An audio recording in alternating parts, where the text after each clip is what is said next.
amigos, bienvenidos. La gente que nos acompaña habitualmente, los que estáis con nosotros por primera vez, autoridades, especialmente a la diputada de Cultura que no la veo, a los concejales que tampoco veo. Es que tengo un sol aquí abajo. Bien, bienvenidos todos. Muchas gracias a los anfitriones, por supuesto, al Cigarral de las Mercedes. Muchas gracias también a los patrocinadores de este acto, en especial a la Universidad de Castilla-La Mancha, que hace posible que nos acompañe Daniela, interpretando todas nuestras charlas de Paint of Science en lengua de signos. Es una preocupación que tenemos porque queremos hacer ciencia inclusiva y queremos llegar a todo el mundo.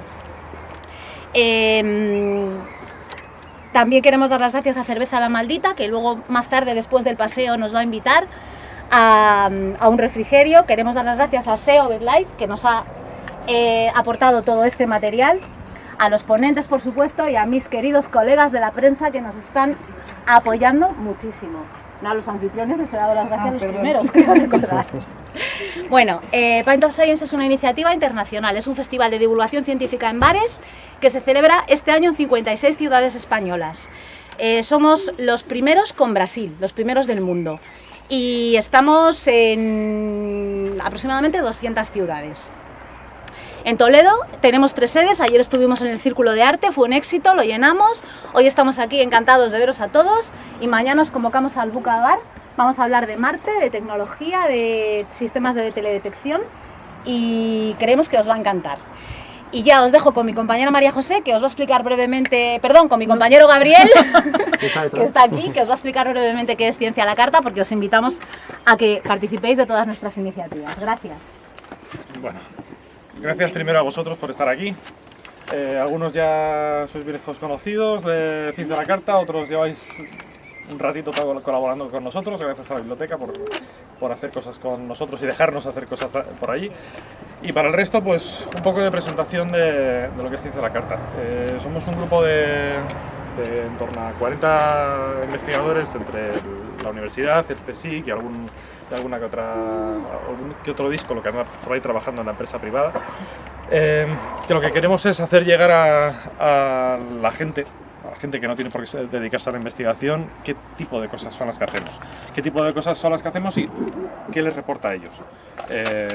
Intentar acercar nuestro trabajo, pero de una forma un poco amena, que se entienda, que no sea una cosa llena de fórmulas que al final asuste a la gente a que no está acostumbrada a este tipo de trabajo.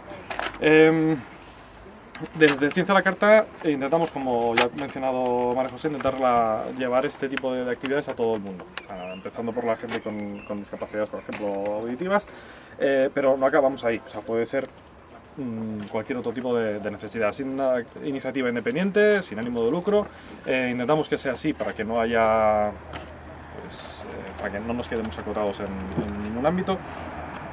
Y tenemos otra pata que es otra de las importantes para nosotros, que es el remarcar la imagen de la mujer en la ciencia, que muchas veces acaba bastante ensombrecida.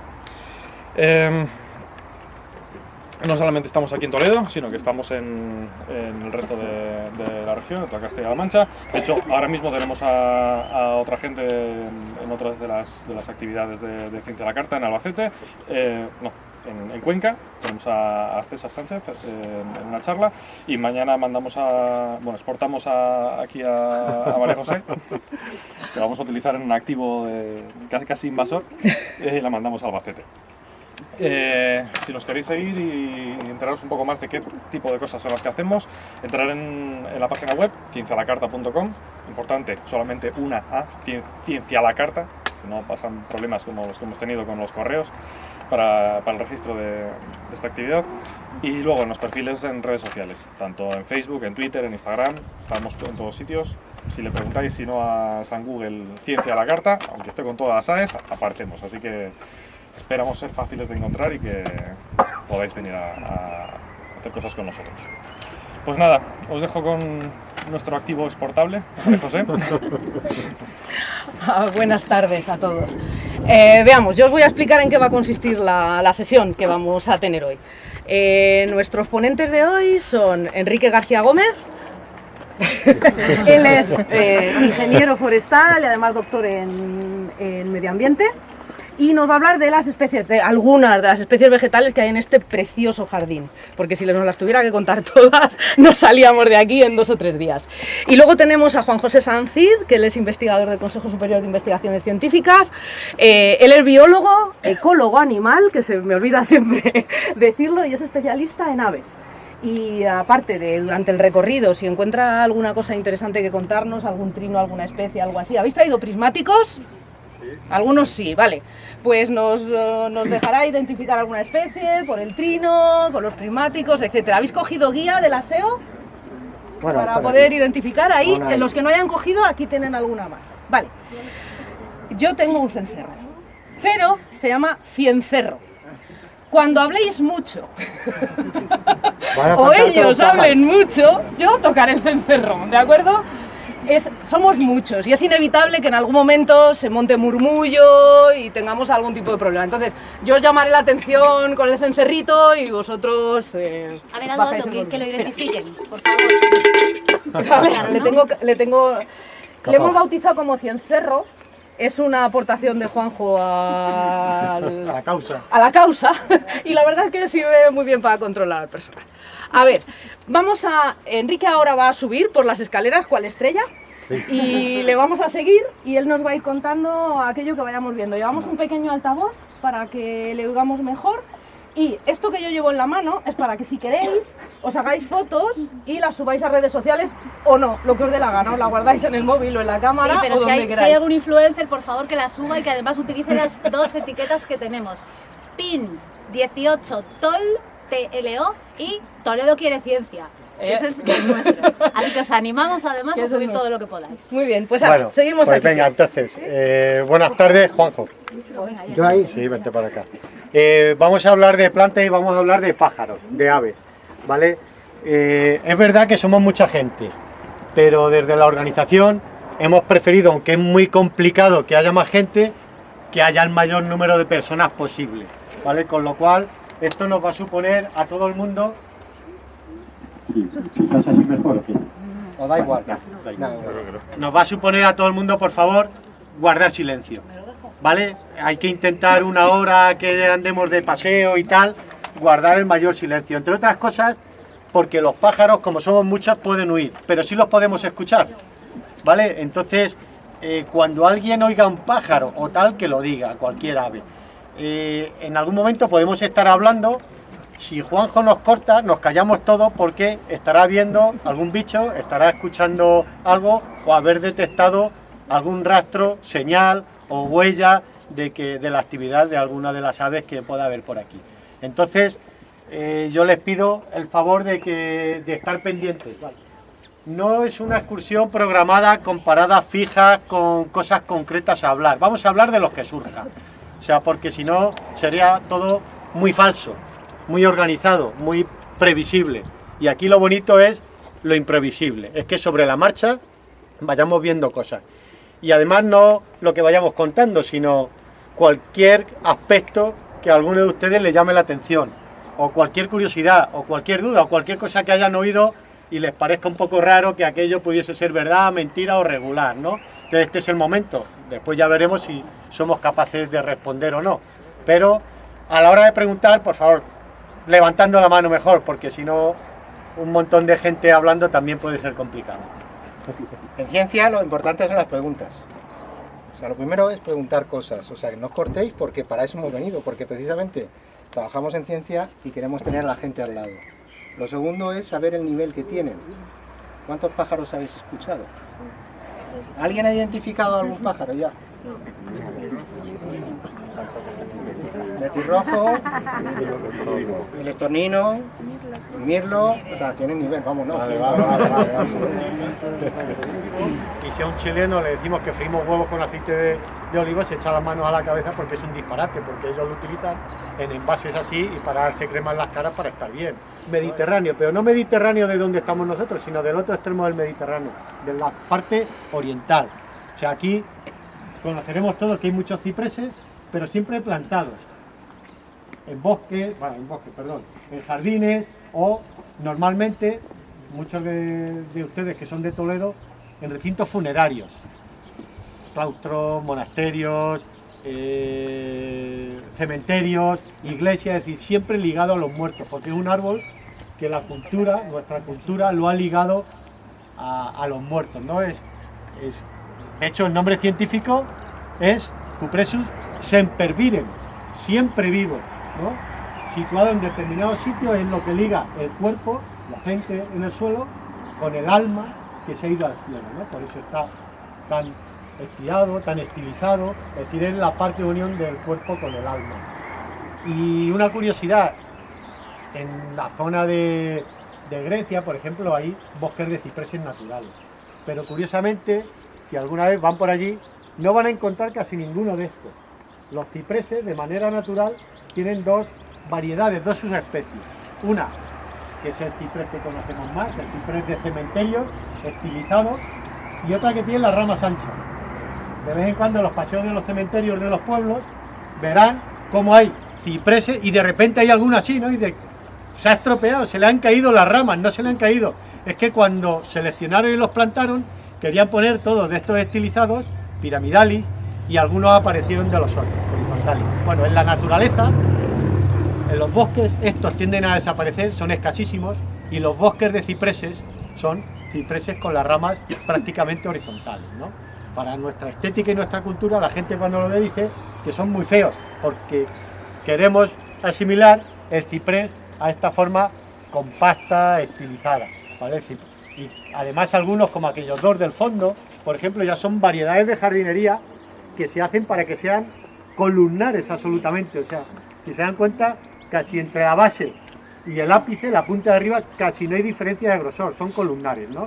Son modificaciones que se hacen para aprovechar esa estética, sobre todo para ligar con determinados elementos arquitectónicos, esquinas de edificios modernos y tal, verán muchas veces que son cipreses de esos que son columnas vegetales.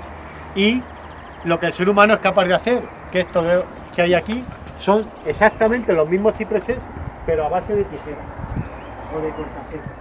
Es exactamente el mismo.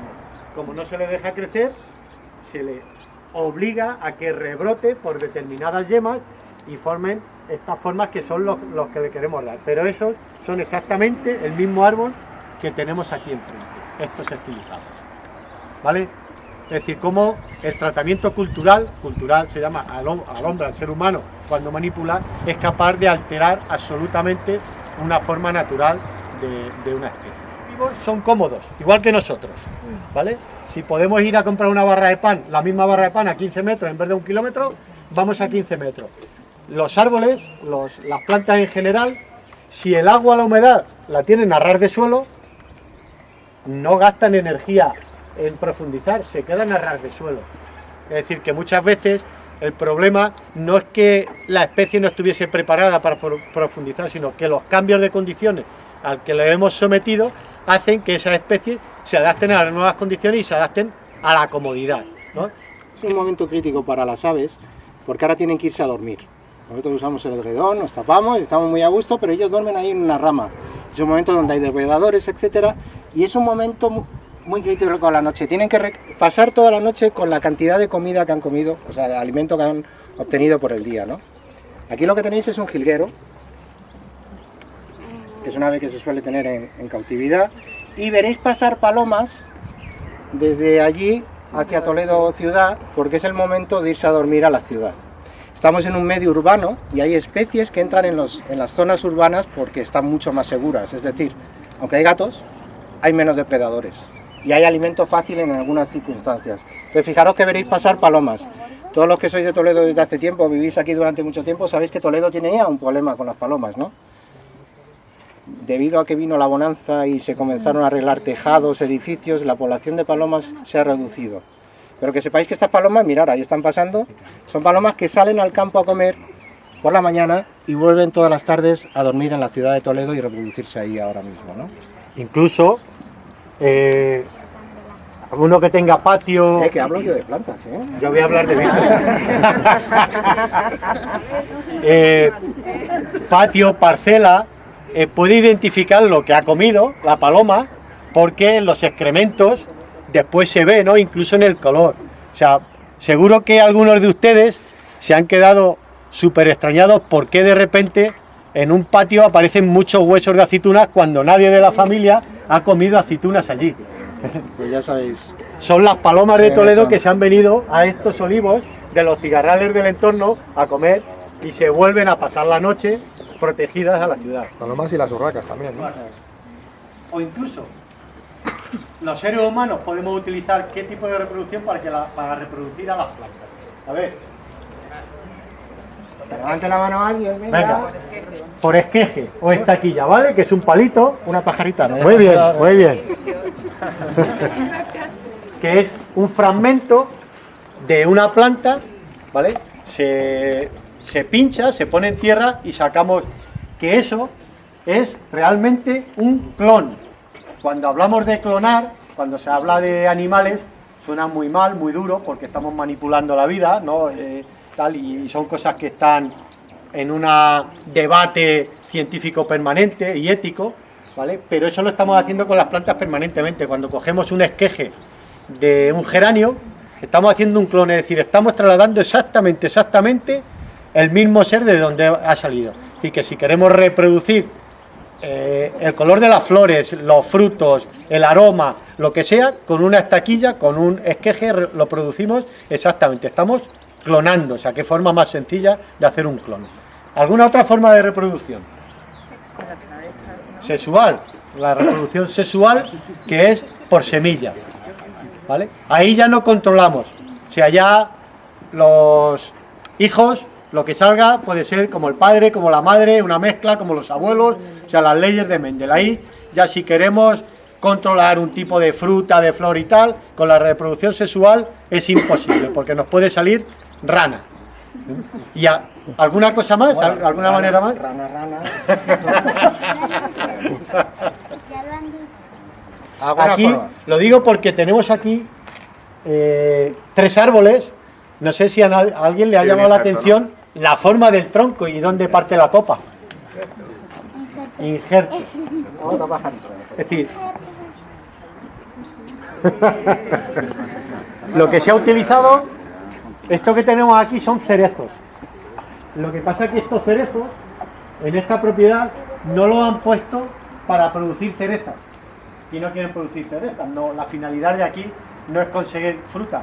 La finalidad principal aquí es conseguir estética, ¿vale? Entonces, sobre un tronco de cerezo, aquí, arriba, por eso, si ven, es cilíndrico y arriba hay como una pelota, en todo, como que cambia, se ve que no es lo suyo, se ha utilizado una púa como si fuese un esqueje y se ha injertado ahí. Entonces, esto es un tronco de cerezo, que puede ser que sea cerezo silvestre, que es el más duro, el más resistente a las condiciones ecológicas de nuestro entorno, y arriba lo que se ha puesto es un cerezo de flor.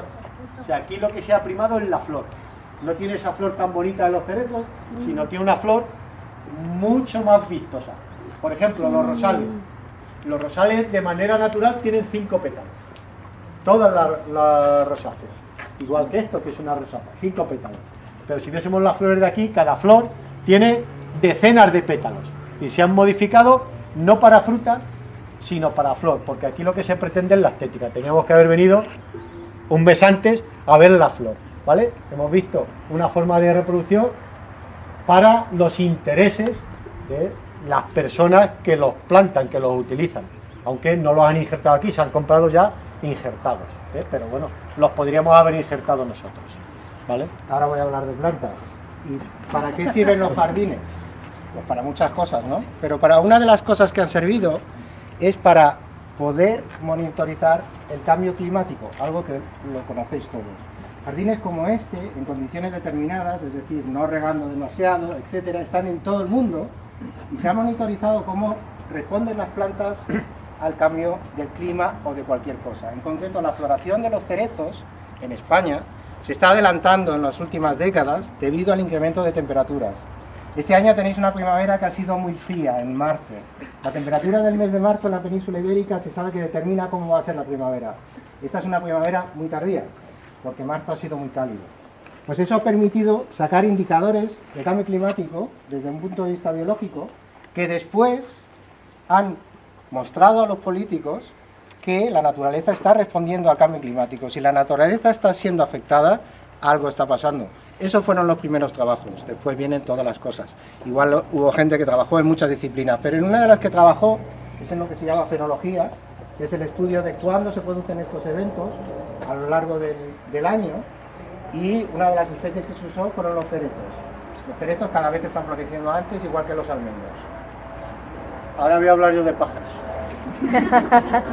Es que como la fenología es para utilizar los procesos de los seres vivos, y cuando florecen, cuando echan las hojas, o en el caso de los pájaros, cuando migran, cuando crían y tal, se utilizan especies normalmente cuando se quiere para que haya la mayor aportación de la gente, lo que hoy día se llama ciencia ciudadana, como con datos de todo el mundo se consigue tener muchos más datos y que sean más fidedignos aquellos que controlamos.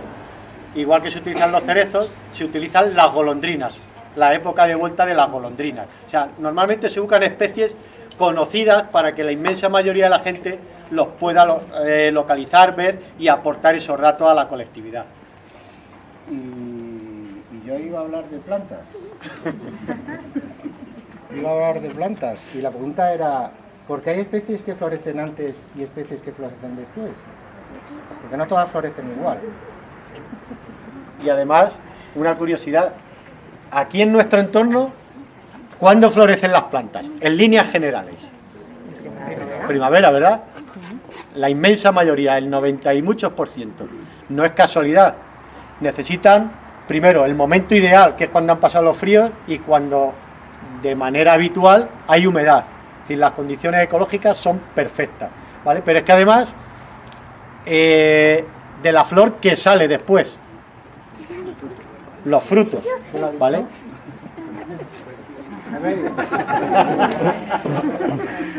Bien, necesitan un periodo de fructificación, que son unos meses, ¿no?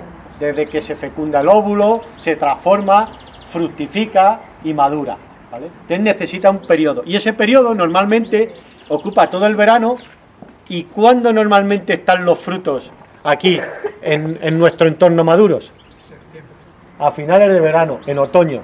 Los frutos secos los comemos en Navidad no por casualidad, no son tradición porque alguien haya dicho los vamos a comer en Navidad, es que han fructificado un poco antes de las Navidades, con lo cual se comían esos recursos que eran los que teníamos inmediatos y que se podían conservar. Por eso es típico de la Navidad, ¿vale? Entonces casi todos los frutos maduran después del verano, septiembre, octubre, noviembre. Y alguno dirá, bueno, vale, la floración de las plantas puede ser un buen indicador de cambio climático, pero ¿desde cuándo tenemos datos? Hay series en China que van desde las dinastías antiguas, es decir, son siglos de datos. Hay gente que en su casa registraba cuándo florecía el mismo cerezo en un mismo jardín en las mismas condiciones. Hay una familia inglesa que esto lo ha registrado desde 1740. Es decir, hay datos finos en un sitio concreto, las mismas especies, desde 1740 hasta la actualidad. Es decir, son datos de series muy largas, muy difíciles de obtener. Con lo cual, os animo a que comencéis en vuestra familia, los que tengan jardín, que comencéis a tomar este tipo de datos, porque fijaros, sirve para lo que él ha dicho, ciencia ciudadana, que es muy importante y cada vez es más importante. Son palomas torcaces, están en la guía en la página 57.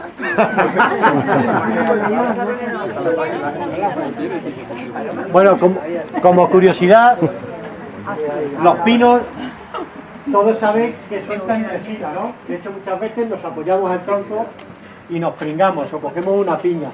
Aquí vamos a ver dos especies de pinos. Uno, estos de aquí, que son los pinos carrascos, ¿vale? Y otros que son los pinos piñoneros. Lo hemos pasado. El pino piñonero no tiene confusión, porque es como un chupachú gigante. Un tronco casi sin hojas, sin ramas, y una copa globosa, un chupachú gigante. El pino carrasco más tortuoso, y además siempre tiene montones de piñas, porque las piñas tardan años en caerse. Todos los años van echando, pero no se van cayendo, se tiran años y años. Entonces, siempre se les ve lleno de piñas. Como curiosidad, los pinos, estos no son los resineros, ¿vale? Los pinos se resinaban. Digo se resinaban, pero curiosamente estos últimos años se han vuelto a resinar. Era uno de los recursos que se extraían de la naturaleza. Se hacían unos cortes y se utilizaba, se obtenía la resina. Y la resina, ¿alguien sabe para qué se utilizaba? ¿O para qué se utiliza? Para pegamentos también, sí. No, eso es de otro árbol.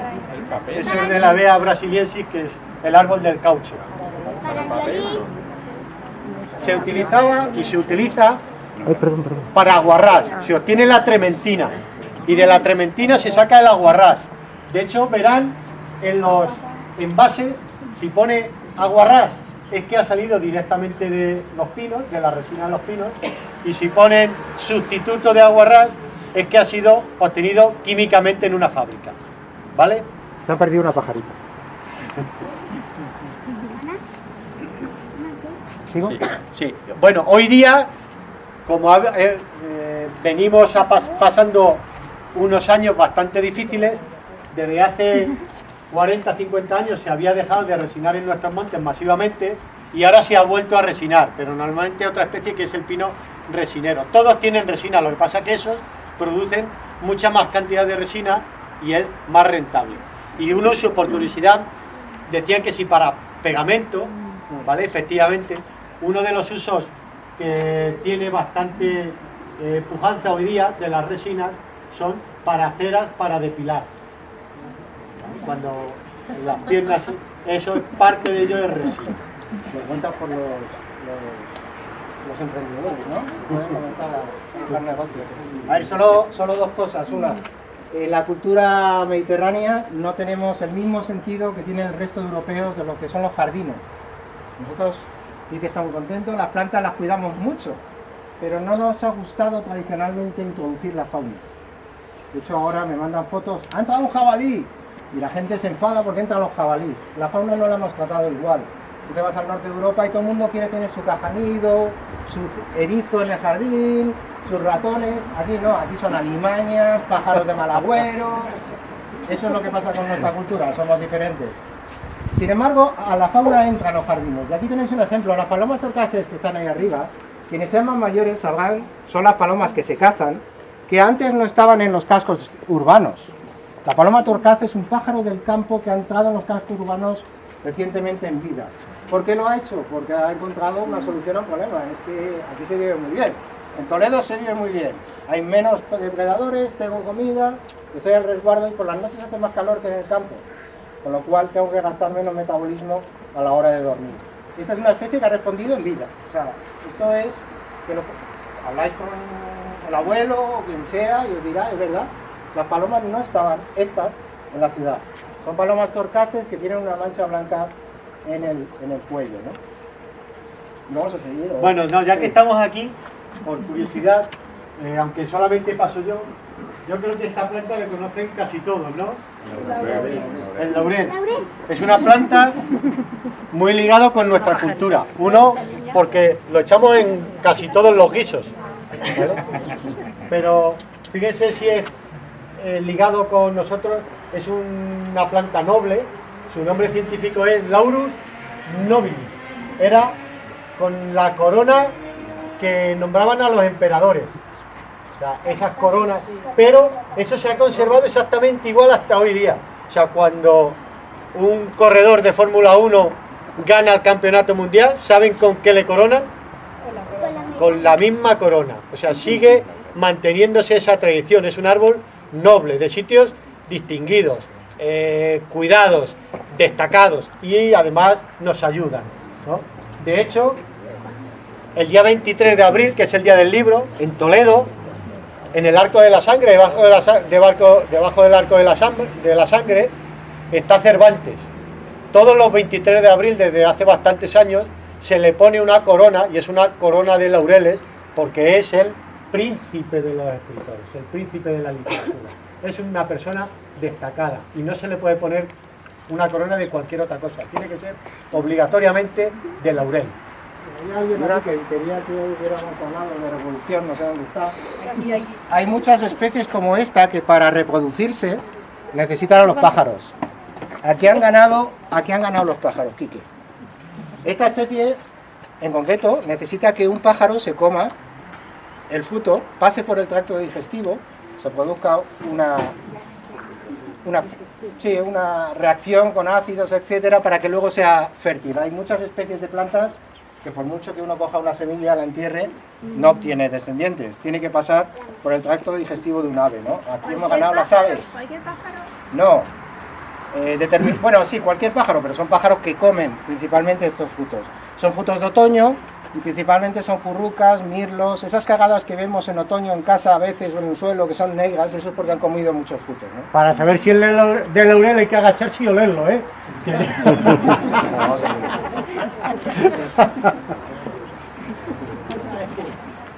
Una buena parte de ellas, o la mayor parte, son hermafroditas, son machos y hembras al mismo tiempo. O sea, tienes un ejemplar como el del pino, como el del ciprés, y tienes las flores masculinas y femeninas.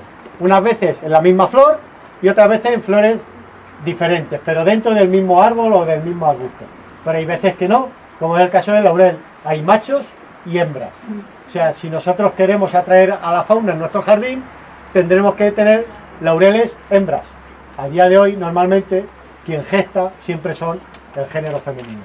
¿Y alguien sabe, para ganarse una pajarita, cómo se llaman aquellas plantas que tienen los pies separados por sexo? Dioicos. Dioicos, de dos sesos, ¿vale? Y Es macho y y si hembra. entonces, O sea, plantas macho, plantas hembra. si las especies que tienen plantas machos y plantas hembras de diferentes pies son dioicos, las que tienen los sesos en un único pie, ¿cómo se llama? Monoicos, muy bien. No podemos dar pajarita porque ha sido un bando general esto. Nutrientes fundamentalmente, que es esa pelusilla, si aras alrededor de un olivo siempre tiene. Pero todas las plantas de clima mediterráneo han configurado una serie de estrategias para defenderse del calor fundamentalmente. También del frío. Aquí se tiene que proteger del frío y del calor, pero fundamentalmente el elemento más duro y el más adverso que tienen las plantas aquí son esos. Entonces, han hecho diferentes estrategias. Una, como los cipreses, hacer unas hojitas minúsculas. Si se acercan al ciprés van a ver que son como las escamas de los peces. Son hojas escamosas. Se van solapando así, pero son hojas de 1 milímetro. Si hay que acercarse bien, incluso casi con una lupa, para ver cómo son hojitas muy pequeñitas. Si tuviesen hojas grandes, evaporarían mucho agua, y si evaporan mucho agua, morirían. No piensen en los jardines, piensen la vida silvestre, en el monte, ¿vale? Lo que llueve aquí en el... Algunas como los olivos igual, lo que han hecho es hoja dura, pequeña y muy dura. Y además, si han comprobado, en la parte de abajo, en la parte inferior, tiene por la parte de arriba más o menos verde y por la parte de abajo blanco. La parte blanquecina es una pelusa, como los pantalones de pana. Si tocas el enver de la hoja de un olivo, es así. Y eso se debe a que los estomas, que es por donde respiran las plantas, en el caso del olivo, están ahí. Como tiene una pelusilla, cuando evapora agua, se queda en esa pelusilla, ¿vale? Con lo cual crea un microclima inmediato a la hoja que, como está húmedo, no le anima a evaporar más agua porque su entorno teóricamente está húmedo. Con lo cual evapora muy poquito agua, ¿vale? Y puede pasar todo el verano hasta que llegan las primeras lluvias de otoño y seguir vivo. No, yo simplemente, porque si no se nos va el tiempo, podríamos hablar de muchas cosas, de hecho estamos acostumbrados a hablar, se nota, ¿no? Solamente una cosa, no voy a hablar de pájaros, hay unos cuantos ahí y otros cuantos aquí. Voy a comentar que estas charcas son fundamentales para otros organismos que tenemos olvidados, que son los anfibios. Los anfibios se reproducen en el agua porque tienen un huevo que necesita estar en el agua, y estas charcas son fundamentales. En España, en los últimos 50 años, se han perdido todos los abrevaderos, se ha abandonado el campo y los anfibios lo están pasando muy mal. Actualmente lo que se está haciendo es restaurando abrevaderos, restaurando charcas como estas, para que los anfibios simplemente se puedan reproducir.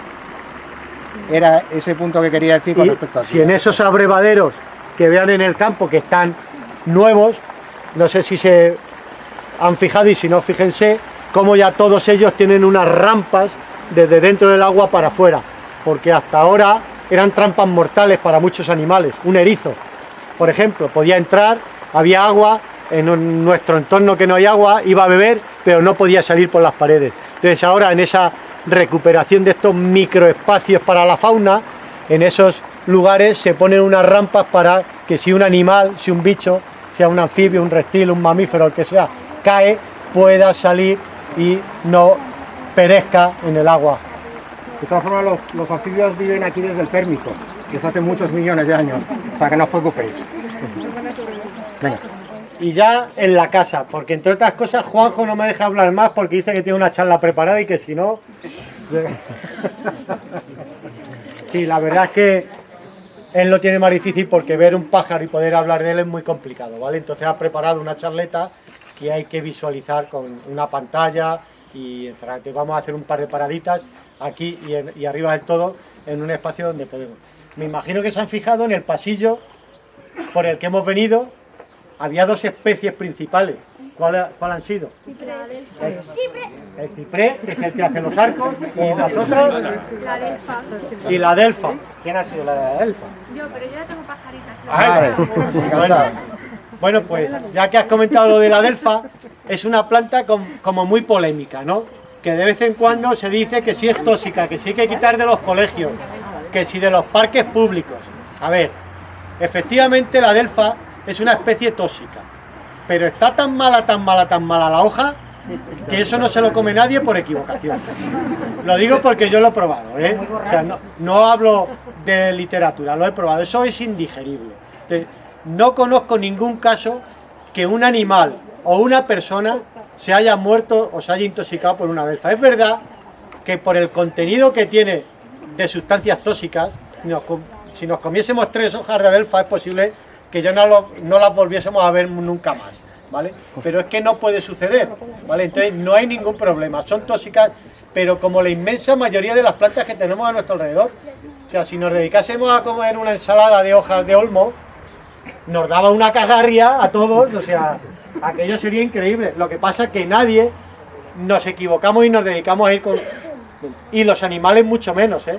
Los animales son selectivos, saben que hay. Entonces, hay que quitar un poco ese tabú. Sí es verdad que producen unas ciertas urticarias, no son alergias exactamente, pero eso se produce o bien a jardineros que trabajan muy próximos, o bien a gente, ¿vale?, que pueda tener adelfas próximas y sobre todo cuando florecen pueda tener algunas irritaciones o tal. Pero son a personas concretas, igual que las alergias son a personas concretas, igual que la picadura de una avispa puede haber a personas concretas que sea mortal. Pero no quiere decir que en conjunto Me ha hecho que te cortara. suceda... Te corto, ¿no? Mirad, allí en aquel árbol de allí hay una... A la izquierda hay un estornino, ¿vale? Pero lo que quería contar es que a la derecha hay una paloma que se llama... Una tórtola, En perdón. la copa del último árbol de ahí. La copa del de la Massa. izquierda, arriba a la izquierda hay un estornino, ahora lo vais a ver mejor. Tengo uno ahí. Y a la derecha hay... Los generales prismáticos es una paloma, una tórtola turca. Es una especie introducida en la península ibérica. Esta especie es nueva, ¿vale? De ahí viene como unos tortolitos, porque se arrullan mucho y se juntan el macho y la hembra habitualmente. Por eso, cuando hablamos de alguien que se quiere mucho, que está muy acaramelado, son 2 tortolitos. Y no sé si conocéis la tórtola común, la tórtola que es de aquí, pero es un pájaro muy muy bonito, verlo de cerca. Y es un pájaro que cada vez es más difícil verlo en el campo. Es una pena, pero de verdad, en la guía está la página 47. Y si son malas para el árbol o no. De antemano sí, ¿vale? Las orugas proceden de una mariposa, igual que la mariposa de seda, ¿vale? De ahí sale la oruga. Hay que tener mucho cuidado por las urticarias porque tienen pelos urticantes, pero lo que hay que conocer es que son defoliadoras. ¿Qué significa defoliadora? Que se comen las hojas. Es decir, que si hay muchas orugas, comen muchas hojas. Si comen muchas hojas, pueden dejar al pino sin hojas o debilitarlo, ¿no? Con lo cual no puede hacer sus funciones y si no lo matan, debilitarlo mucho. Es decir, que no es bueno que haya procesionaria en los pinos. Se llama procesionaria, ¿por qué? Porque cuando bajan el ciclo de la procesionaria es que cuando van a pasar de oruga se van a sufrir la metamorfosis, ¿vale? Se bajan por el tronco, van buscando un sitio, un hueco en la tierra, pero es una la que toma la iniciativa y las otras 150 van detrás, ¿vale? Y van formando una procesión y pueden estar aquí debajo, ¿vale? Y después ya en julio por ahí salen, se transforman y salen las mariposas, ¿vale? Lo que pasa es que normalmente no vemos dónde están. Perdona, en relación a esto que estás contando, ¿hasta qué punto el hecho de que durante no sé cuántos años, que yo no estaba todavía por aquí, se ha repoblado con pino grandes extensiones del bosque en España, eso ha podido, el monocultivo de pino ha podido favorecer la plaga de la procesionaria? O... Sí, mucho. Eso Es puede decir, ser. hay muchos más árboles y más juntos en un sitio donde no había, entonces eso desequilibra el equilibrio ecológico, ¿no? Entonces se ha desarrollado mucho más. ¿Y sabes si se la, o Juanjo, no sé, Sí, ¿sabéis sí. si se la comen los pájaros? Hay aves insectívoras, de hecho en muchos pinares también se ponen nidales, precisamente para favorecer las aves insectívoras, para que sean unos aliados naturales para mantener las plagas a unos niveles que no sean perjudiciales para los pinos y para los pinares, ¿vale?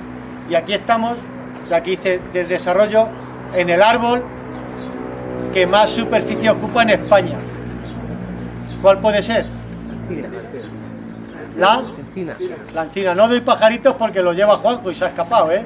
La encina, que es este de aquí, ¿vale? Esto de aquí. Es el árbol, de hecho ha habido momentos que ha habido asociaciones que han intentado hacer movimientos sociales para llegar a movimientos legislativos para declarar la encina como el árbol nacional, ¿no? Como el árbol representante propio de España, porque es el árbol que más superficie ocupa, que más distribución tiene y que prácticamente se da en prácticamente todas las provincias de nuestro país. Y de este que es propio a uno que estamos muy familiarizados, que no es propio, que es este de aquí. ¿Cuál es? El cedro. En este caso, efectivamente, el cedro atlántico. Se llama atlántica, ¿por qué puede ser? Porque viene de la cordillera del Atlas, ¿vale? De África, del norte de África. Son árboles que se han utilizado mucho en nuestro país para producciones de madera, en algunos casos, y sobre todo por estética. No hay parque o jardín grande que no tenga un cedro, que puede ser este o de otras especies. ¿Les suena de alguna bandera de algún país donde haya un cedro? El Líbano. Es otra especie de cedro diferente a este. Es el cedro del Líbano. Este es el del Atlas, ¿vale? Y tenemos, ya que veo que de cedros manejan bastante bien, otra especie de cedro muy habitual en nuestros parques. ¿Cuál es? Hombre, como he dicho que no había pajaritas, es el cedro del Himalaya, ¿vale? Y bueno, con la resina de esto se utilizaba también para embalsamar, porque son maderas aromáticas casi imputrescibles, y esos aceites que se obtenían de ellos se utilizaban para embalsamar, para conservar a lo largo de años, decenios y de siglos cadáveres, ¿vale? Pero tenemos un uso mucho más cercano que todos hemos tenido en nuestras manos del uso de esta madera. ¿A quién se le ocurre? Los lapiceros. ¿Se acuerdan de una marca de lapiceros? ¿Cómo se llamaba? Alpino, vale. Que si ven la forma, eran lapiceros alpinos, ¿vale? Y eran la forma de los cedros, pero había otra marca que era cedro, porque la madera de los lapiceros antes eran de cedro. Digo antes porque ahora son chinos todos, ¿vale? Y son de la madera que sea. De hecho, cuando sacan no tienen ni continuidad en el sacapunta, o sea, pega bocado el sacapunta, no hay continuidad. Pero la madera buena, que tenía un olor característico, era la madera de cedro. Y les voy a contar un truco, ya que conocen los tres nombres. Las ramas del ciprés del Himalaya son así. Mi tronco es el tronco del árbol y mis brazos las ramas. El cedro del Himalaya, el cedro del Líbano y el cedro del Atlas. Con eso saben distinguir prácticamente todos los cedros que vean. ¿Vale? Vamos a ver al amigo pajarero.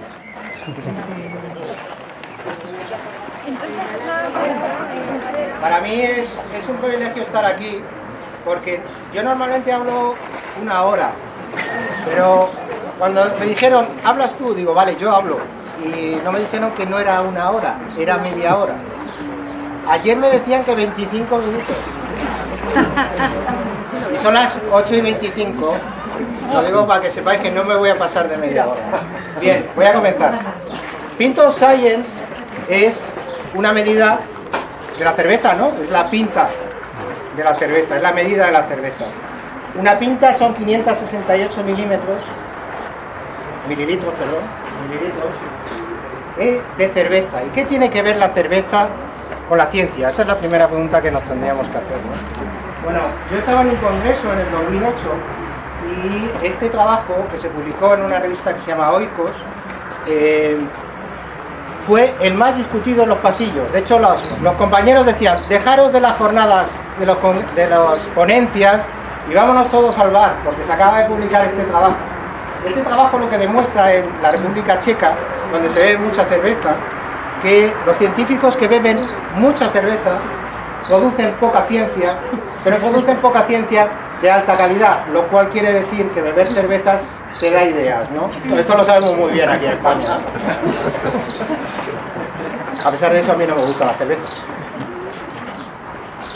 Además, hoy estamos a día 15 de mayo. A mí me gustaría destacar que la efemérides del día, porque hoy es el Día de la Familia, el Día Internacional de la Familia, y me gustaría comentarlo, pero también me gustaría comentarlo porque he buscado una efeméride científica, y entonces me he encontrado una página de la INTA, que es del Museo de Ciencias de Cuenca, que desgraciadamente, pues sí, para el día de hoy, arriba está el enlace, pues hay una serie de efemérides. Por ejemplo, nació Pierre Curie, ¿no? Un premio Nobel. Todo el mundo sabe la historia de su mujer. Pero la única referencia que hay que no sea tecnología y hombre es la que viene abajo con una foto. En 1940 se ponen a la venta las primeras medias de nylon. Que sepáis que fue el 15 de marzo. ¿Vale? Es importante, ¿eh? Es importante. Pero a pesar de eso, buscando, he encontrado que sí existen científicas que nacieron el 15 de mayo.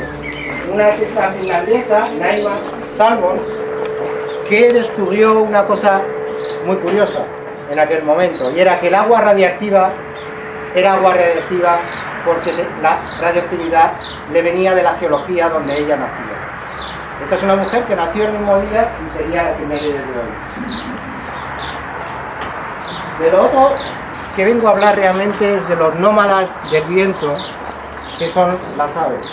En ciencia nos dedicamos a hacernos preguntas para intentar buscar respuestas, es lo único que hacemos, y hacemos publicaciones. ¿Qué es lo que tienen las aves que tanto nos llama la atención? Porque Quique, en cuanto ha dicho algo, había algo de aves, él lo ha contado. ¿Qué tienen las aves? Esa es una pregunta. La segunda pregunta sería, bueno, ¿y quiénes son las aves? ¿No? ¿Alguien lo sabe? ¿Qué son las aves? Bueno, pues las aves son dinosaurios vivos. Son los únicos descendientes de los dinosaurios. No son los reptiles, son las aves. Las aves nacieron antes, durante el Jurásico, cuando estaban los reptiles, los dinosaurios vivos, y son los únicos descendientes de los reptiles. Castilla-La Mancha es rica en yacimientos paleontológicos donde se están encontrando aves que están en el origen de las aves actuales. Sin embargo, los madrileños, que son tontos, le ponen una exposición de dinosaurios, les dicen ir a ver dinosaurios, cuando les pueden poner el mismo cartel en el Retiro, en la Casa de Campo, y decir, aquí tenéis dinosaurios, aves, ¿no? Pero, ¿qué tienen las aves? ¿A vosotros os gustan los pájaros? Supongo que sí, a algunos sí, ¿no? ¿Qué tienen los pájaros? Alas. ¿Qué más tienen los pájaros? Plumas. ¿Qué más tienen los pájaros? Pico. Bueno, lo tuyo es de verdad. Bien, las aves tienen una característica que es la última que ha dicho, que tienen dos patas. Y esto es importante porque la mayoría de los mamíferos, la mayoría de los vertebrados y la mayoría de los animales no andan a cuatro patas. Se habla mucho de los primates, ¿no? Los primates nos pusimos a dos patas y entonces liberamos las manos y... pero es que las aves también lo han hecho. Y las aves andan a dos patas y han liberado las manos para poder volar. ¿Y por qué vuelan? Porque han construido este artefacto tecnológico, que son las plumas. Una pluma no es nada más que materia muerta, que se puede despeinar, se puede peinar, no pesa nada. es frágil, pero les permite volar. Es una de las cosas que también nos gustan los pájaros, que vuelan, ¿verdad? Pero otra cosa es que las plumas tienen colores, y tienen colores muy llamativos. ¿Y por qué tienen estos colores? Esa sería una pregunta que nos hemos hecho, ¿no? ¿Por qué las aves son de colores y otras especies no? ¿Y por qué determinados colores? Nosotros lo sabemos desde hace mucho tiempo. Los grandes jefes indios, americanos, de todas las partes, de Asia igual, los gurús, etcétera, utilizan plumas como señal de estatus. Esto por relacionarlo a lo que hablamos ayer. ¿Y por qué usan las plumas? Porque ellos saben lo que significan las plumas. Luego os contaré un poco sobre eso. Pero alguien sabe, no voy a regalar pajarita, ¿de qué especie es esta pluma? La bubilla. La butarda. Castilla-La Mancha tiene esta especie que es la butarda. La bubilla es muy grande. Es muy grande. La bubilla iría con ella en la cabeza. Que es la butarda, que es una de las especies más grandes que tenemos en la península y más bonitas. Aquí al lado de Toledo las tenéis. Y ahora os voy a contar alguna historia sobre ello. El mensaje principal es... Me estás controlando el tiempo, ¿no? El mensaje principal que os quiero contar, y lo voy a contar muy rápido, es que las aves son como nosotros. ¿Por qué? Porque las aves están en todos los sitios, están en todos los lugares. Vais a cualquier sitio y hay pájaros, en todos los sitios. Están en la Antártida, donde hay pingüinos. Están en el desierto, donde hay...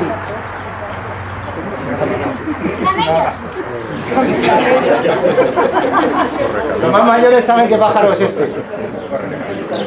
El correcamino del desierto de México. Están en todos los ecosistemas, pero también están en nuestra historia. Estas son pinturas de al lado en Cádiz, al lado de la laguna de la Janda. Son de la época del Neolítico, 4.000, 4.500 años antes de Cristo. Tienen 6.000 años. Y aquí arriba hay un flamenco. Y hay grupos de pájaros que posiblemente sean abutardas, gansos, etc. Nosotros siempre hemos estado relacionados con los pájaros.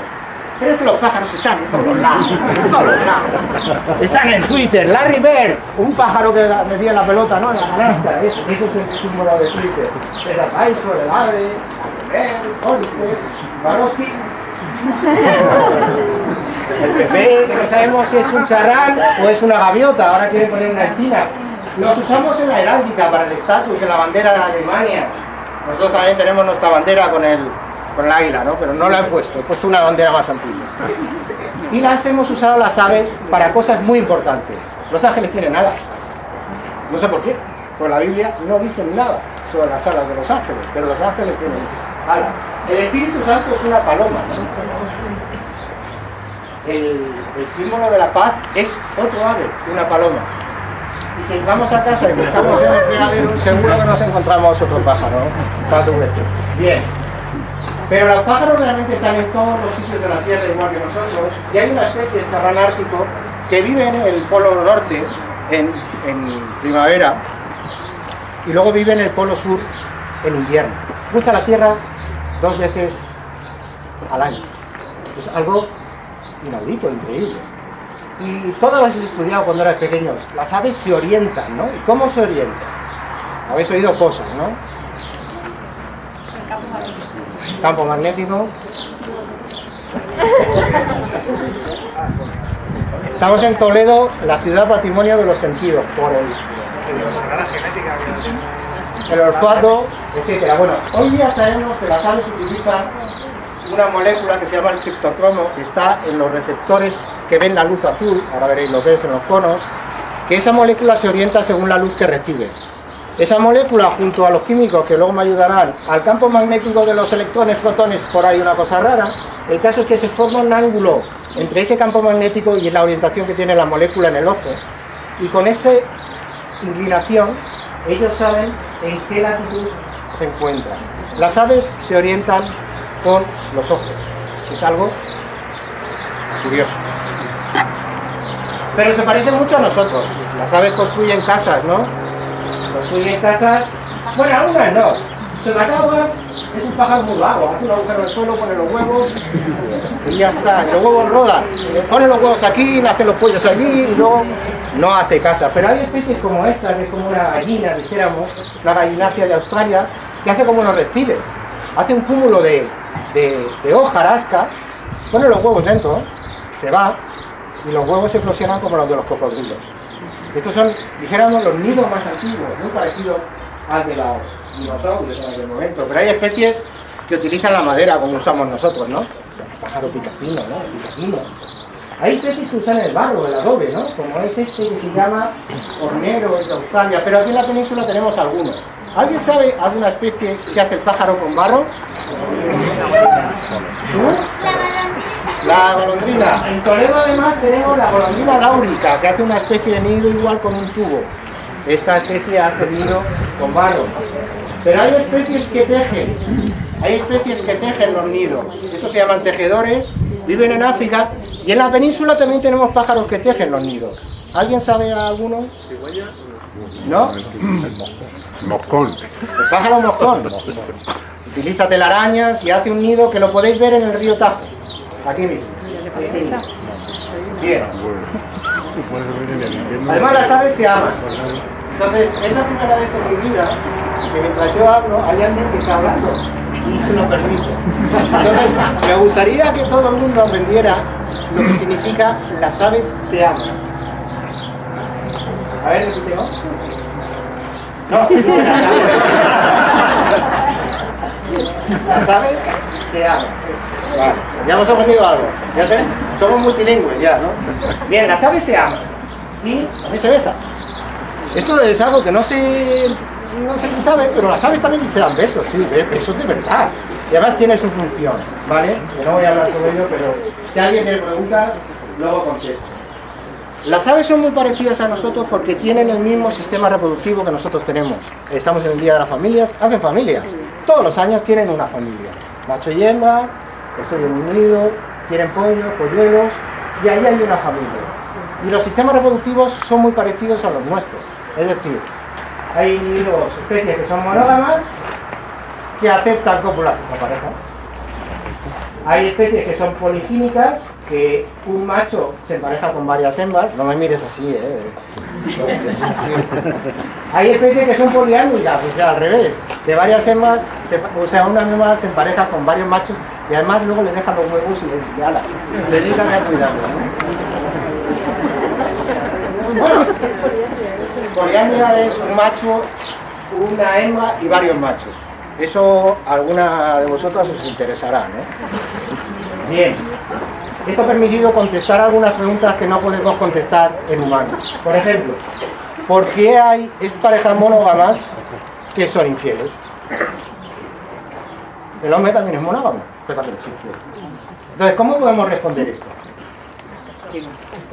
No podemos hacer un experimento con humanos porque sería un poco cruel, ¿no? No nos dejarían los comités éticos. Entonces, bueno, se me ha olvidado, es que las mujeres también lo sois. O sea, no solo los hombres, que se vivían aquí igualdad en todo, ¿no? Las mujeres también son infieles. Entonces, ¿cómo lo podemos estudiar esto? Pues con las aves, porque tienen familias, tienen sistemas monógamos y tienen infidelidad.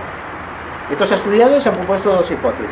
Una es la del hijo atractivo y la otra la de los buenos genes. No voy a hablar de ello, pero por ejemplo que sepáis que cuando una hembra se reproduce, estos son pájaros cebra de Australia, cuando una hembra se reproduce con un macho que quiere, tiene más descendencia, y cuando se le obliga a reproducirse con un macho con el cual no quiere, la hembra tiene menos descendencia. O sea que mandáis, ahí mandáis cuántos hijos queréis tener, ¿no? Esto se ha estudiado con pájaros, es extrapolable a humano. Bien, pero es que además, lo siento, Diana, ¿no? Diana. Daniela. Voy a decir la palabra. Al revés que nosotros, las aves, el sexo heterogamético no son los machos, sino son las hembras, en el caso de las hembras, de las aves. Es decir, nosotros somos XY, vosotras sois XX, en las aves ellas son ZX y los machos son ZZ. Con lo cual las hembras son las que deciden el sexo. Y se ha visto, y esto es un ejemplo con un pájaro pequeñito, en el cual hay un carácter sexual secundario que atrae a la hembra, que es la mancha que tiene en la frente, es como la calva, que cuando más grande es esa calva, esa mancha blanca, mejor es el macho, cuando más pequeño es, peor es el macho, la hembra busca buenos genes, y lo que quiere tener cuando se pareja con un macho bueno, ¿qué quiere tener? Pues machos iguales. Pues eso es lo que se ha visto. Las hembras que se emparejan con machos con la mancha más grande sesgan el sexo de la descendencia hacia machos, y cuando el macho es malo, tienen hijas, tienen hembras. ¿Por qué? No se sabe por qué, pero las hembras de las aves determinan el sexo. Pueden determinar el sexo, y eso es una pregunta que ahora se está intentando responder. ¿Cómo lo hacen, ¿no? En las aves, a diferencia de en humanos, esto sí que es una diferencia, las que se le engalanan, o los que se engalanan, son los machos. Esta es una especie que vive en África, se llama obispo colilargo. Vaya nombre que le han puesto. Este es el aspecto que tiene en invierno. Esta es la hembra y este es el macho. Un pájaro normal en la sabana africana, etc. Pero llega la primavera y ¿qué pasa? Pues lo que pasa es esto. El macho desarrolla un plumaje nupcial completamente diferente con unos caracteres exorbitados. Volar con esta cola es muy costoso. Bien, pero la pregunta es, ¿y por qué el macho tiene esa cola tan larga, ¿no? Cosa que las hembras quieren que el macho tenga la cola larga, porque precisamente no funciona. Entonces, ¿cómo podemos responder esto? Pues en ciencia se responde con experimentos. Entonces lo que se ha hecho es, ¿ves cómo en humanos no se puede hacer? Se le ha cortado la cola a uno macho y a otro se la ha alargado. Y luego se ha visto con qué hembra se queda ese macho. Bueno, lo que se ha visto es lo que la hipótesis que se comprobó es que los machos con la cola larga, que lo sepáis, son los que tienen más hembras. Los machos que tienen la cola corta son los que consiguen menos hembras. Porque estos machos hacen displays que atraen a hembras, ¿vale? Hacen territorios donde van las hembras y copulan con ellos. Es decir, la de sexo, que no sé dónde está, el tamaño importa. Había alguien que quería hablar de los de sexo. Vale, pero eso es ahí en África. Pero aquí, en Europa, pues esto se ha hecho con la golondrina común, un pájaro que veis aquí en la ciudad. Y se ha visto que igual tienen la cola más larga los machos que las hembras, que eso está, y cuando se le alarga la cola al macho, pues se empareja antes y obtiene más hembras. O sea, es una cosa general. Llevar estos caracteres sexuales es complicado y es costoso. Y esto lo estudió Darwin y lo propuso como la selección sexual, que es un poder de producir evolución. La selección sexual existe. Y existe, y estos caracteres son tan exagerados como el del pavo. Aquí lo veis y queda muy bonito, pero si vienes el pavo con la cola recogida, imaginaos que viene un gato. O viene un lince, que a veces pasan por aquí. Y va por el pavo. Ese pavo, si no es de buena calidad, no sabe defenderse, se muere. Con lo cual, estos caracteres tienen que ser honestos. El que los lleva es porque puede. Es decir, el que lleva un Ferrari es porque puede pagar la gasolina, ¿no? Además, las aves se hacen regalos. Esto es una cosa que es muy bonito, solo ocurre con unas especies, pero hay aves que realizan regalos. En este caso son los machos. Estos son los pergoleros. Esto es en Nueva Guinea, que es simplemente decir que es una isla que está al norte de Australia, ¿vale? Está muy lejos. Los machos hacen esta especie de pérgolas, ¿no? Y atraen a las hembras y allí les dan una serie de regalos. Y la hembra, que siempre en aves es así, la hembra es la que decide si copula o no con el macho, ¿no? En base a estos regalos. Fijaros que no se ve muy bien aquí, aunque sí que es espectacular.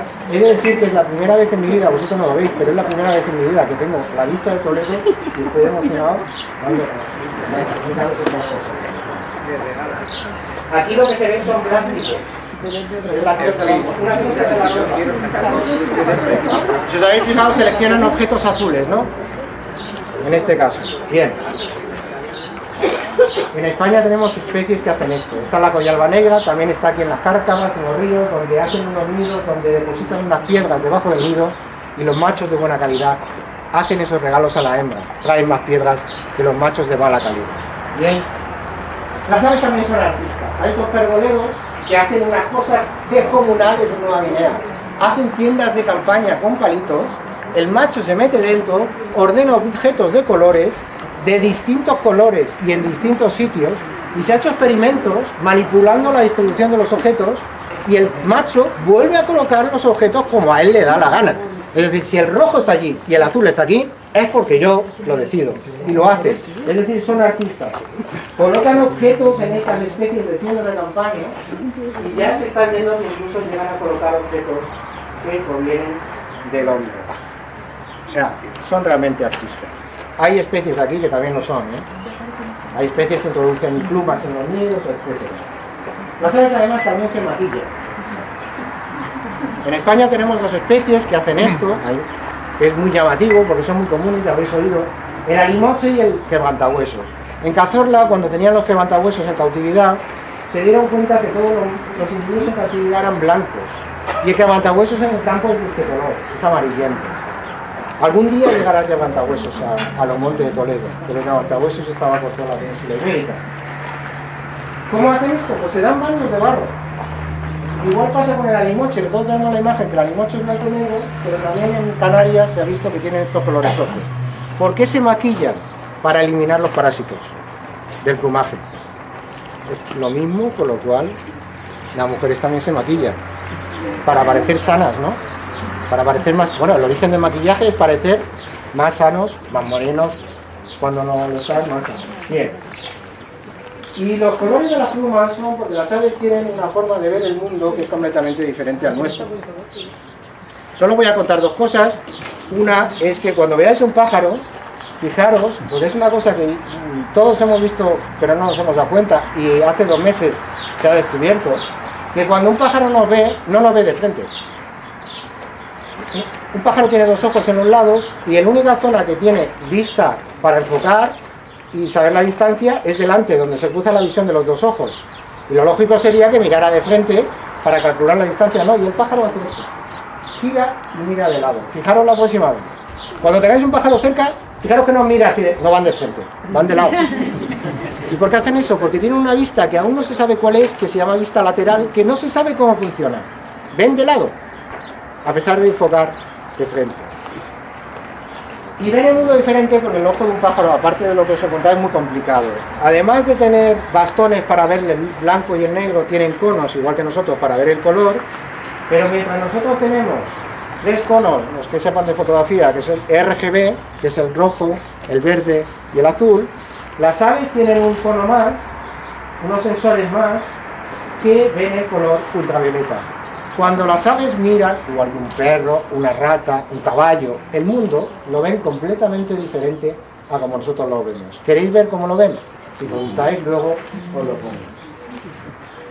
Además, las aves también utilizan como nosotros medicamentos.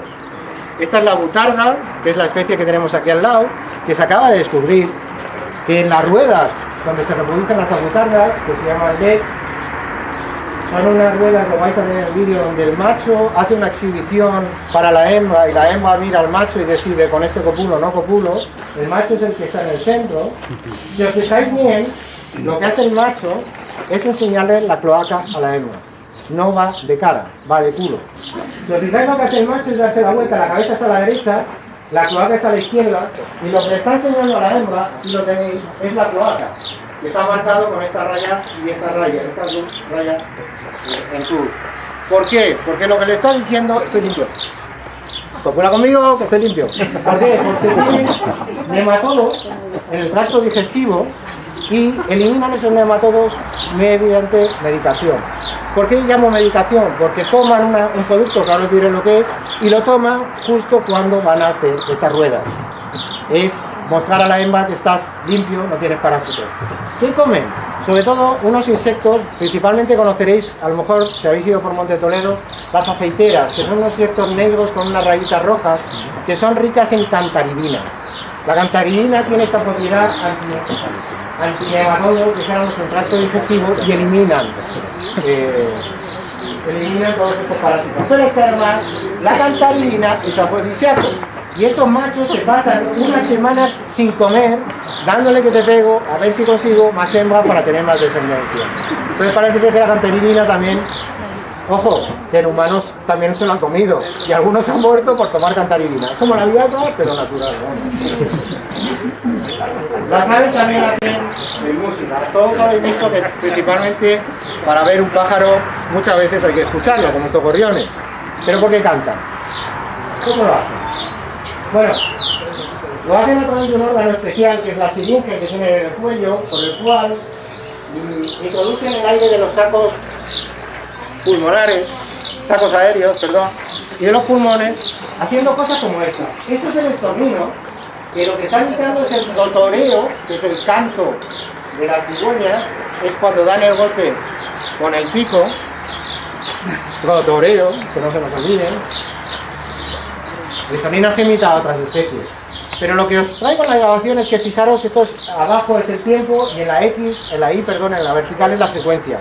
Estos pájaros cantan entre 3000 y 8000 kilohercios y no cantan como nosotros. Hacemos do y cantamos el do en una frecuencia y luego sus armónicos. Ellos hacen barridos de frecuencia con este instrumento que tienen en la garganta que se llama siringe y son capaces de imitar. El hombre siempre ha intentado imitar esto, ha intentado poner esto en estrofas musicales, o sea, en pentagramas, es imposible. Bien, fijaros lo que son capaces de hacer. Sin embargo, el canto sí ha permitido contestar una pregunta que para el hombre es importante. Hubo un estudio que se preguntó, como todo en ciencia, lo importante es una pregunta, ¿por qué cantan los machos y no las hembras? Y alguien dijo, ya está, es la testosterona. La testosterona, siempre le echamos la culpa a la testosterona. Es la hormona que para los machos es lo que provoca todo, y es cierto. Entonces se les ocurrió coger hembras de canarios e inyectarles testosterona. Y vieron que las hembras cantaban. Si tenéis canarios e inyectáis testosterona, no lo hagáis porque no está permitido. Veréis que los canarios cantan como los machos, parecidos. Entonces, qué raro, ¿no? Pero lo curioso del estudio es que estudiando el cerebro de estas hembras, lo que vieron es que se producía regeneración de las neuronas y que aparecían nuevas neuronas. Es el primer estudio hecho con aves, que luego será aplicado para parapléjicos y otro tipo de humanos, que demuestra que las neuronas son capaces de regenerarse. Y esto se hizo con un pájaro tan común como el canario, ¿no? Que viene de los canarios. Las aves también utilizan herramientas. Hoy día está saliendo muchas cosas de esto en los periódicos y es un tema muy reciente. Existe una relación, esta es la única gráfica, la segunda que he sacado, entre el tamaño del animal, esto es un murciélago y esto es una ballena azul, y el tamaño del cerebro, que va desde pequeño hasta grande, ¿no? Murciélago, cerebro pequeño, ballena, cerebro grande. Cuando hacemos esta relación, esto en ciencia se llama una regresión, línea de regresión, los estudiantes dirán que eso les suena, lo están estudiando más doctorado y tuve de ver. Pero si miramos dónde están algunas especies, nos damos cuenta que el hombre y el delfín se salen de esa relación. Son especies que tienen un cerebro más grande que el cuerpo que tenemos. Por eso podemos hacer lo que hacemos, ¿no? Es decir, poner a un loco ahí sentado arriba en una silla en el espacio, o que un tío se tire desde arriba, ¿no? En el Red Bull allí, miles de veces, ¿no? Estamos locos, ¿no? Queremos ir a Marte y las cosas. Pero bueno, curiosamente hay un grupo de pájaros que son los corvis, son los cuervos, que se ha visto que son capaces de usar herramientas como utilizamos nosotros los primates. Estas aves viven en Nueva Caledonia, que es una isla que está a la derecha de Australia, al este de Australia, y estas aves lo que hacen, que son las aves que tienen el cerebro más grande con respecto al cuerpo, es utilizar palitos para obtener insectos. Se ha cogido estas aves, se las ha introducido en cautividad y se las ha puesto experimentos para ver si son capaces, bueno, perdón, como habéis visto a la derecha, de utilizar herramientas. Y lo que hace el pájaro de la derecha, si queréis luego lo pongo, es como no puede coger la cestilla donde está la comida, lo que hace es doblar el alambre en forma de gancho, luego lo pongo, coger la cestilla y sacarla y comer el alimento. Esopo tiene una fábula que dice que hubo un cuervo que ante la sed de una jarra de agua se le ocurrió coger piedras, echarlas dentro hasta que el nivel del agua subía, Arquímedes, ¿no? Y beber el agua. Eso se ha hecho con estos cuervos y son capaces de hacerlo, pero no solo eso, sino saben que tienen que ser piedras y no tiene que ser madera, o no tienen que ser elementos que se hundan en el agua, tiene que ser algo que suba el nivel. Son capaces de resolver problemas. ¿Cómo se transmite esto? No es genético, se transmite por la transmisión cultural. Es decir, si yo a ti te veo con las manos en los bolsillos, exacto, aprendo que a lo mejor debo estar con las manos en los bolsillos. Se han hecho experimentos en cautividad donde a un pájaro se le ha puesto una televisión con una resolución de un problema, que es levantar una tapa de un bote, y mirando la tele, como hacemos todos, se aprenden cosas, el pájaro, que es un carbonero, un pájaro que es común aquí, dijo, anda, oye, pues hago el bote y me como las cosas. Es decir, aprenden por transmisión cultural. En Inglaterra, desde el sur de Inglaterra hasta el norte, se sabe cómo se transmitió cuando abrían las botellas de leche que se dejaban en las casas, cómo se transmitió en toda Inglaterra, es decir, las aves aprenden y se lo transmiten. Bien, este año se ha descubierto además, y esto es una cosa curiosa, que no solo usan herramientas, sino también utilizan el fuego. Esto es una cosa que los aborígenes de Australia lo contaban. Hay aves que cogen fuego y prenden el fuego en el monte, en la sabana. Eso es imposible, eso es parte del pasado, es como los de Esopo, ¿no? Esopo es un griego y Había tomado 4 cantarinas y se le ocurrió esa idea, pero este año se ha publicado un trabajo que es cierto. Se ha visto que hay 4 rapaces en Australia que cogen pájaros ardiendo en los incendios, se alejan y prenden la sabana en otra punta. ¿Por qué? Ya he terminado. ¿Por qué? No, pero no llevo media hora, ¿no? Vale. ¿Por qué? Porque lo que consiguen es que se queme la sabana, salgan los ratones, topillos, etcétera, y luego se los comen. Bien. Sin embargo, las aves son de gran utilidad y este es el final con el que quería acabar. Este teruel es un hombre que se le ha ocurrido echar desechos de ganado. Vosotros no podéis suponer la cantidad de carcasas que desaparecen en el campo, lo rápido que desaparecen, y muchas son principalmente a las aves. Este es el ave del año, la lechuza común, que ya la estamos perdiendo, que come muchos topillos, ratones, etcétera, come insectos que son plagas. Son aves beneficiosas. Este es el pájaro más pequeño que hay en el mundo, mide 5 centímetros, pesa 1,8 gramos, menos que un azocarillo, bebe 8 veces el peso de su cuerpo al día, come la mitad de su peso de néctar al día y tiene un metabolismo altísimo y tiene una función que es la de polinizar. En muchas partes del mundo los grandes polinizadores son las aves. Pero las aves también se mueren. No voy a contar lo de que las aves se suicidan, porque lo guardamos para otro día, pero las aves se mueren y se mueren en grandes cantidades. Y aquí tenemos un problema, y el problema somos nosotros. Actualmente estamos transformando tanto la tierra, sobreexplotando recursos, haciendo pérdidas de hábitat, produciendo cambio climático, introduciendo especies invasoras, etcétera, que muchas especies lo están pasando mal. Hay un problema que yo sé que hay gente aquí del ayuntamiento, y lo quiero recalcar, igual que hay gente de educación, y quiero recalcar que la competencia de educación en la igualdad es fundamental seguirla, manteniendo, para que en el futuro se traduzca en cosas no como las que yo he enseñado. Pero como sé que hay gente en el ayuntamiento, quiero decir que el plástico es un problema gravísimo, no en los mares, sino en las aves que hay en la Laguna de la Mancha. Y hay gente que está viendo que los plásticos, microplásticos, están en todos los lados, en los peces que nos comemos, en las aves que están en todos los lados. Es un problema muy grave. Esto, como hay políticos aquí, quisiera decir que esto se resuelve muy fácil. Yo estoy viendo los plásticos en determinadas circunstancias. Yo sé, no sé quiénes son, pero yo sé que eso se va a hacer, porque eso es lo que dice un político. Lo tenemos en mente. Bien. ¿Cómo podemos ayudar? Bueno, pues podemos ayudar conociendo las aves, porque conocer es el principio de conservar. Cuando uno conoce las obras de arte, quiere que se conserven. Cuando uno conoce este magnífico árbol, quiere que se conserve. Cuando uno conoce las especies que tiene alrededor, quiere que se conserven, porque nos dan muchos servicios. Hay formas de hacerlo en una asociación como la SEO y otras asociaciones. En Toledo hay otros grupos, Escarvel, etcétera. Hay formas de participar en ciencia ciudadana, que es lo que hemos contado.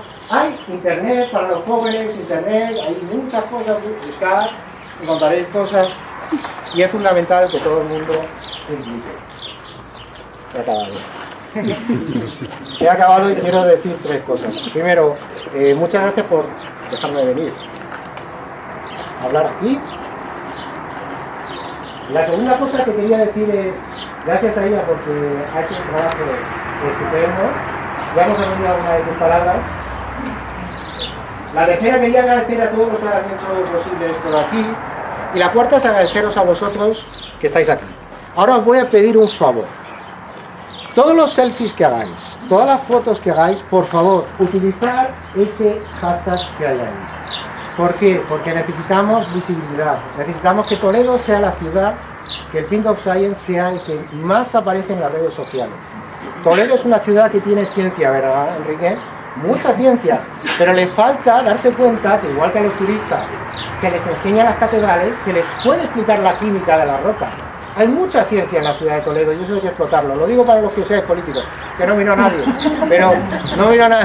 pero que sepáis que la ciencia se puede utilizar como lo hemos usado aquí. Se puede utilizar para hacer muchas cosas, no solo para lo que hacen los locos científicos, ¿vale? Por favor, usar este hashtag. Y quisiera que el aplauso que vais a dar no sea para mí, sí lo sea para los que lo han organizado. Vale.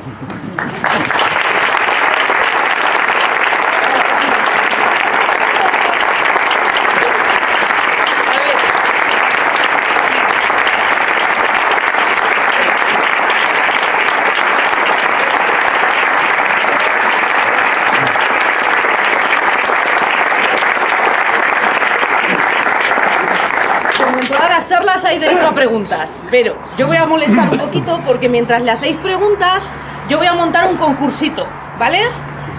Tenéis que sacar el móvil, pero no vais a tener que instalar nada ni nada. Pero vamos a sortear un pack de cervezas de la maldita y 2 camisetas en naranja. La única blanca es la mía. Entonces, mientras yo contesto preguntas, a mí me vais a ver por aquí cacharrear. Venga. Bueno, yo contesto preguntas, ¿eh? De hecho, lo primero que he dicho antes es que lo importante es la pregunta, ¿no? Ayer dijeron, no hay preguntas tontas. Pues preguntas. Han dicho 2 o 3 veces que hay butardas aquí. Sí. Si alguien quiere ver a butardas, por ejemplo, si cogen la carretera de Aranjuez, yo vivo en Aranjuez, en la zona de Villasequilla, que hay una cementera, ahí se pueden ver fácilmente. Si uno se va a Tembleque, las abutardas son unos pájaros enormes que pesan 16 kilos, los machos, que se ve a veces volar sobre las carreteras. Los machos en Tembleque también tienen una zona donde realizan los lecs, los arenes, Tembleque Pueblo. O sea, están en... Ahora están haciendo la rueda. Villamien, te vas a Yepes, todos los pueblos, si preguntáis, te dirán que sí, allí en los olivares, ¿sabes? Preguntar a la gente de campo. Bueno, ¿alguna pregunta? Venga. Arantxa. Sí, Arantxa. Ven, que esto no conecta.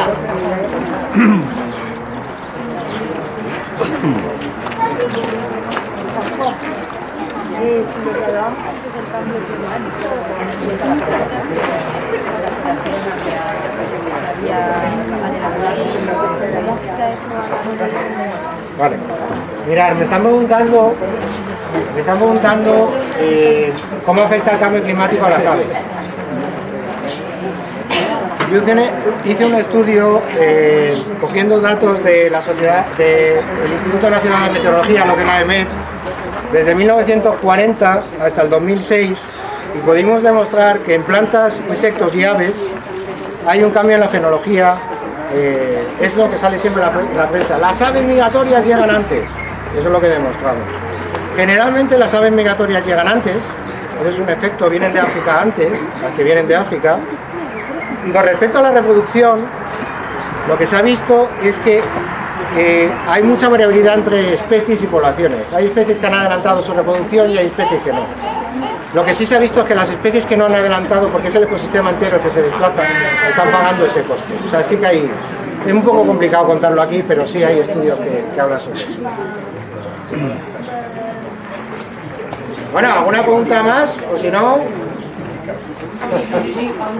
¿Alguna más? Venga. Que no llego.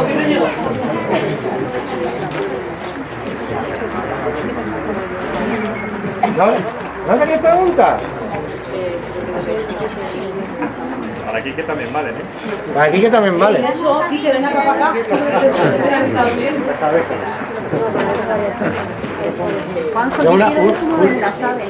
¿Eh? Posibles, ¿cómo ven las aves? Que has dicho que tenías un... Sí, ahora os lo enseño.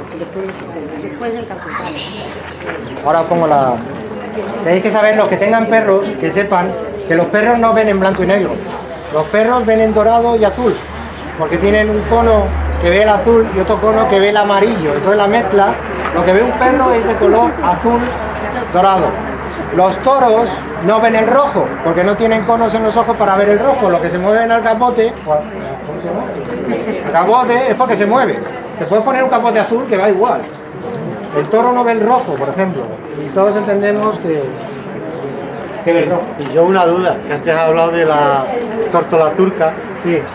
O sea que tenemos la tórtola de toda la vida aquí, ¿no? Y cada vez más, sobre todo en el medio urbano, está la tórtola turca. Y yo voy a Turquía y resulta que unas tórtolas, no vi ninguna tórtola turca y vi tórtolas senegalesas. ¿Hay alguna tórtola que esté en su país? Exacto. Esa es la globalización. Que se va moviendo todo, ¿no? No sé responder. Sí, yo creo que muchas veces ponemos nombres que... ¿Empieza ya? Bueno, pues... Bueno, muchas gracias a todos. Vamos a hacer El concurso primero, a ver. ¿Veis esto de aquí? Tecleadlo en el navegador del móvil sin instalar nada. Entráis en el navegador y tecleáis kahoot.it. Y os va a salir una pantallita y tenéis que poner este número. Venga, animaros, que esto es como los concursos de la tele, es igual, Tú eres un poco listo, ¿no?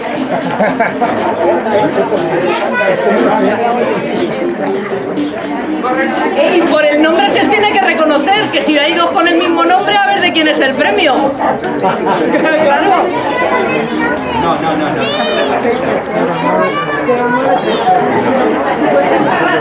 Rojo, aspirina, azul, trementina, amarillo, espirulina y verde, cadaverina.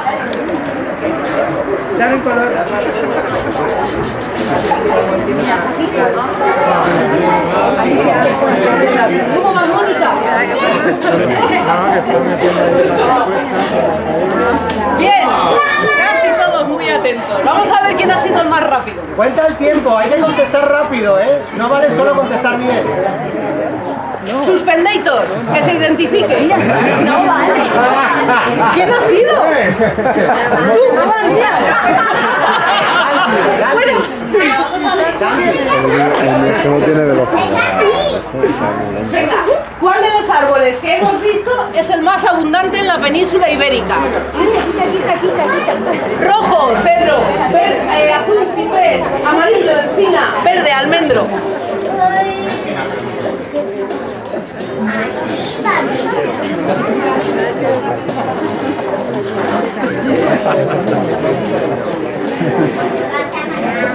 Bien, está mejor. A ver. Juanfe. Que se identifique. Venga, Juan, tienes que mantener la velocidad porque si no. La esencia de qué árbol utilizaban los egipcios para embalsamar momias. Rojo, ciprés, azul, almendro, amarillo, encina y verde, cedro. Esto no vale, son solo plantas. Ya lo tengo.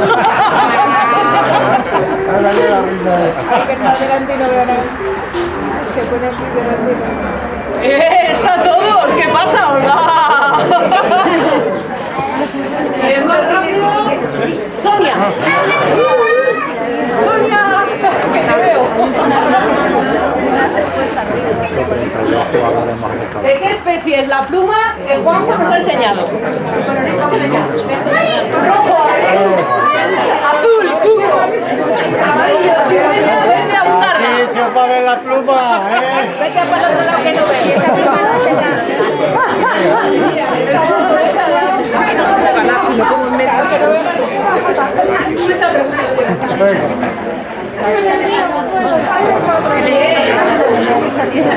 ¡Sonia! Se pone en cabeza Sonia con dos respuestas más rápidas. Hace la pluma y ¿Cómo encina. se llama el órgano que permite a las aves cantar? Rojo, laringe, azul, laringe, amarillo, siringe, verde, faringe.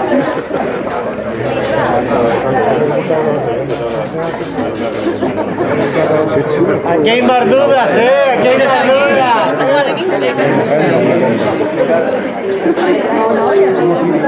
Bien, esta era difícil. No había tanta duda, no. Está acercando todas, pero esto va muy lento. La benjamina. Las cigüeñas no cantan. ¿Cómo se llama el sonido que realizan? Rojo, crotoreo. Azul, crocodeo. Amarillo, cacareo.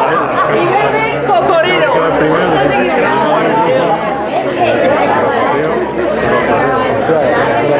Aquí.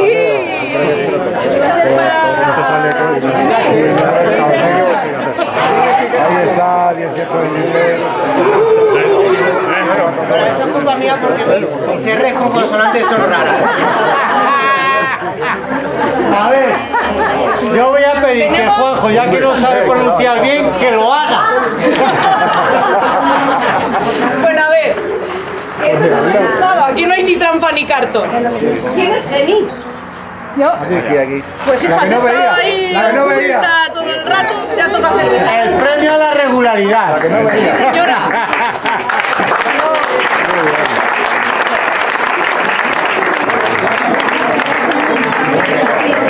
La que no veía. Cuidado, No, deja. Santi, estaba rincón y te ha tocado caminar.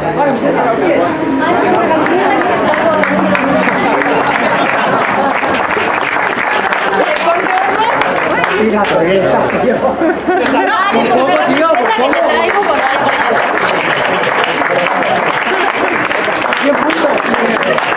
Muy rápida. Vale. Yo ya. Gracias.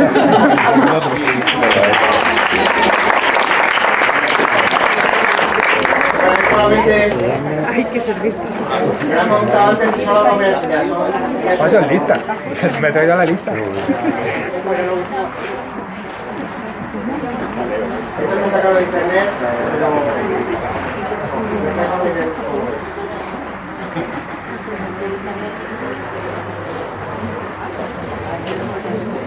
esa es la vista que tenemos nosotros arriba en una playa. Esto como lo ve un perro, lo vería así, traducido para nosotros. Lo siguiente es como lo vería una abeja, lo de abajo es como lo ve un pájaro y abajo es como lo ve un camaleón. Y aquí a la izquierda lo que tenéis son los distintos tipos de conos que tiene cada especie para ver el paisaje. Como lo veis es completamente diferente. Cada animal tiene unos receptores diferentes y ve el mundo de forma diferente. Es importante que lo tengamos en cuenta, sobre todo los que tienen animales. ¿Vale? Ahora ya sí que me ha acabado, me lo han pedido. María José, hemos acabado ya. Muchas gracias por haber venido. Muchas gracias a todos por aguantar a esta panda de gente.